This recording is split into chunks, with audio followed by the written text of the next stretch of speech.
Hunter Biden appeared in court for a child support hearing Monday. He ignored questions on why his father, the president, won't acknowledge the child. Watch this.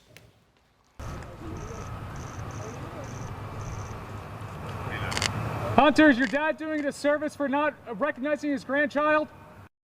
No response to that. Got it. But Guy Benson's with us this morning. The President of the United States will not acknowledge his own granddaughter. Will that be an election issue?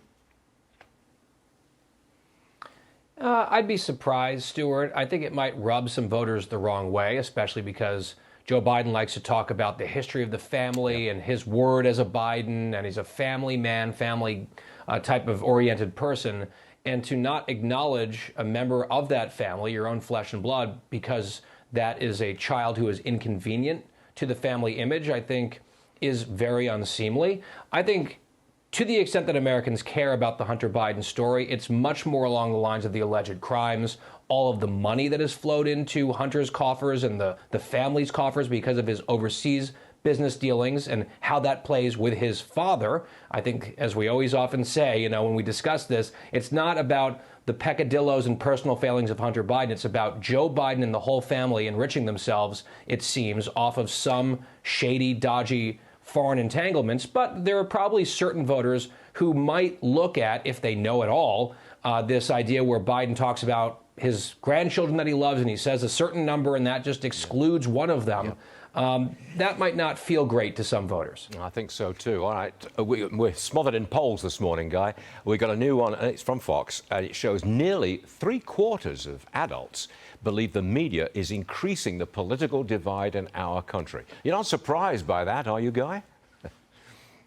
No, I mean, how can you argue with that? And I understand certain people want to tune into certain media outlets or read certain newspapers because they tend to agree with opinion, editorial bent, or what have you. But I think overall, the biggest problem with this is the media, for the most part, and there are exceptions, but broadly speaking, the corporate media is on one side of the ideological spectrum and the partisan spectrum. And what they do is they deny it. That's the big problem. If you're somewhere and you're out on the left and you're a loud and proud Democrat and you have all these progressive values and you admit it and you put your cards on the table, then fine, we can sort of listen to what you have to say and take it with a grain of salt and consider that opinion.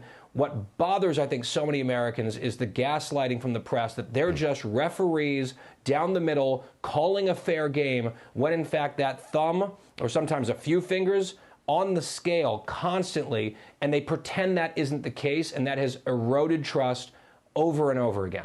Right again, Guy Benson. Well done, sir.